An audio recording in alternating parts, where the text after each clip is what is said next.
Gold, trusted gold buyers. మీరు తాకట్టు పెట్టిన బంగారాన్ని విడిపించి ఈ రోజు ఉన్న మార్కెట్ ధరకు కొనబడను.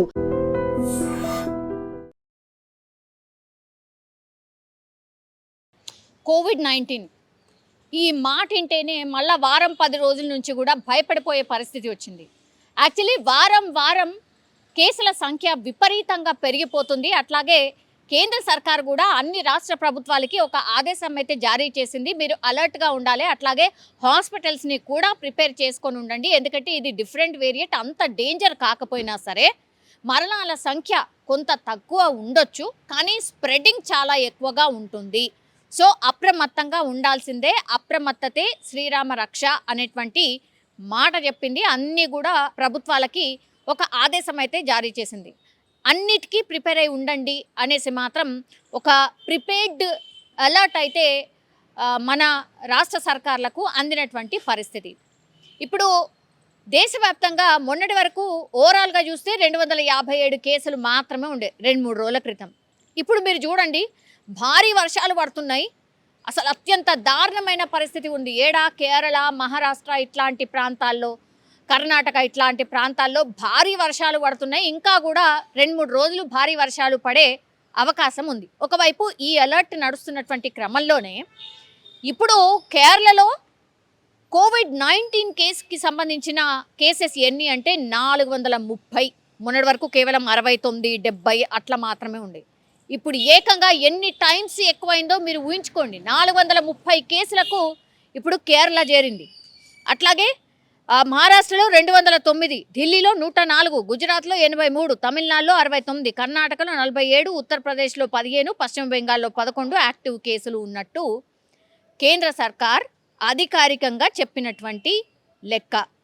ఇప్పుడు కరోనా కేసులు 2 తెలుగు రాష్ట్రాల్లో కూడా కొంత పెరిగినటువంటి పరిస్థితి మనకు తెలుసు. అంటే కేవలం సింగిల్ సంఖ్యలో మాత్రమే ఉన్నాయి, అంటే 3, 4 ఇట్లా మాత్రమే ఉన్నాయి. అటు ఏపీ తీసుకోండి, ఇటు తెలంగాణలో కూడా చూసుకోండి.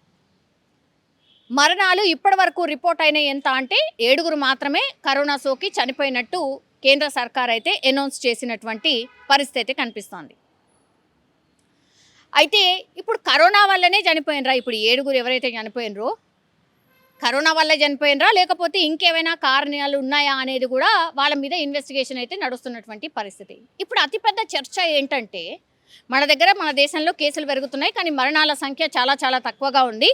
అది ఒకటి పక్కన పెడితే, ఇప్పుడు అమెరికాలో గత వారం రోజుల క్రిందట కోవిడ్ కేసుల సంఖ్య పెరగడమే కాకుండా మరణాల సంఖ్య చాలా ఎక్కువగా ఉంది. వారంలో అమెరికాలో చనిపోయిన వాళ్ళ సంఖ్య ఎంత అంటే 350. సరే, గతంలో కరోనా సోకినప్పుడు యాక్చువల్లీ దీనికంటే చాలా ఎక్కువ ఉండే, మరణాల సంఖ్య చాలా చాలా ఎక్కువ ఉండే. కానీ ఇప్పుడు తక్కువ ఉన్నప్పటికీ వారం రోజుల్లో అమెరికాలో కోవిడ్ సోకి చనిపోయిన వాళ్ళ సంఖ్య 350. అంటే వాళ్ళ జనాభాని తీసుకుంటే నిజంగా చాలా ఎక్కువ. మన జనాభా 140 కోట్లు, అందులో కేవలం 7 మాత్రమే చనిపోయినారు. కానీ వేరాజ్ అమెరికా కేవలం 10 కోట్లు వేసుకోండి వాళ్ళ జనాభా, చనిపోయిన వాళ్ళ సంఖ్య కేవలం వారం రోజుల్లో 350 మంది. ఇది ఇప్పుడు ఈ మహమ్మారి మళ్ళీ వచ్చిందా? అమెరికా మీద పంజా విసురుతోందా? అమెరికా మళ్ళీ కోవిడ్-19 డిజాస్టర్ని చూడబోతోందా? బికాస్ వారం రోజుల్లో 350 అంటే ఇంకో వారంలో మరి అది రెట్టింపు అవుతుంది అని అంచనా వేస్తున్నారు అక్కడ ఉన్నటువంటి ఆరోగ్య శాఖ. ఇది అఫీషియల్గా వాళ్ళే చెప్పినటువంటి లెక్క. మనకు తెలుసు, అధికారికంగా చెప్పినటువంటి లెక్క కంటే కొంత ఎక్కువగానే మరణించి ఉండొచ్చు, కానీ ప్రజలు భయపడతారని ఆ సంఖ్యని కొంచెం తక్కువ చేసి చెప్పిండొచ్చు. మేబీ 500 ఒక 600 అయ్యి ఉంటారేమో మేబీ. కేవలం వారం రోజుల్లో కోవిడ్-19 బారిన పడి 350 మంది అమెరికాలో చనిపోయినరు. ఇప్పుడు ఈ రిపోర్ట్ బయటకు వచ్చిన తర్వాత అమెరికన్లు భయపడిపోతున్న పరిస్థితి. ఎగైన్ మళ్ళా కోవిడ్-19 వచ్చిందా? ఈ వేరియంట్ ఎగైన్ అంత డేంజరస్ ఉండబోతోందా? ఈ వేరియంట్ అత్యంత ప్రమాదకరం కాదు అని చెప్పినప్పటికీ కూడా మరి అమెరికాలో ఇంతమంది ఎందుకు చనిపోతున్నారు అనేది ఇప్పుడు చర్చ మొదలైంది.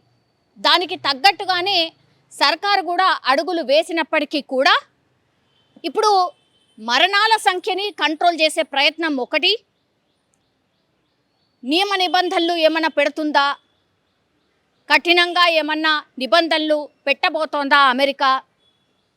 కొన్ని ప్లేసెస్లో లాక్డౌన్ పెట్టినట్టుగా కూడా వార్తలు వస్తున్నాయి. అధికారికంగా ఎట్లాంటి ఇన్ఫర్మేషన్ లేకపోయినా మేబీ పెట్టే ఛాన్స్ ఏమైనా ఉందా, ఈ సంఖ్యని కంట్రోల్ చేయడానికి లాక్డౌన్ ఒక్కటే పరిష్కారమా అనే దిశగా అక్కడ ఉన్నటువంటి సర్కార్, ట్రంప్ సర్కార్ ఆలోచిస్తున్నట్టుగా కూడా కొన్ని వార్తలు వస్తున్నాయి.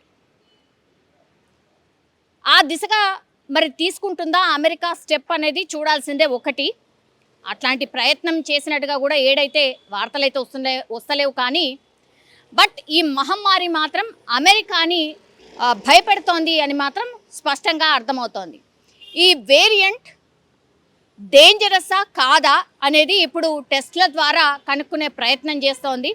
అట్లాగే ఇది సోకకుండా ఏం చేయాలి, ఏం స్టెప్స్ తీసుకోవాలి అన్న ఆలోచన అమెరికా చేస్తున్నట్టుగా కూడా చెప్తున్నారు. అట్లాగే WHOకి ఈ ఇన్ఫర్మేషన్ కూడా పంపించారు. కాబట్టి ఈ వేరియంట్ ఎట్లాంటిది ఏంటి, శాస్త్రవేత్తలు ఏం చెప్తున్నారు, డాక్టర్స్ తీసుకోవాల్సిన స్టెప్స్ ఏంటి, మళ్ళీ ఇంకోసారి వ్యాక్సిన్ అవసరం పడుతుందా, ఇట్లాంటి అన్ని ఆలోచనలు కూడా అమెరికా చేస్తున్నటువంటిది అనేది కూడా పెద్ద ఎత్తున వార్తలు అయితే వస్తున్న పరిస్థితి కనిపిస్తోంది. చూడాలి. మరణాల సంఖ్య మాత్రం చాలా ఎక్కువగానే ఉన్నట్టు లెక్క. 350 మంది వారం రోజుల్లో చనిపోయారంటే మరి అమెరికా నిజంగానే ఏం స్టెప్ తీసుకుంటుంది, లేకపోతే ప్రజలకు ఏమైనా జాగ్రత్తలు చెప్పబోతోందా, ఏమైనా నిబంధనలు పెట్టబోతోందా అనేది పెద్ద ఎత్తున అయితే చర్చ అయితే నడుస్తోంది.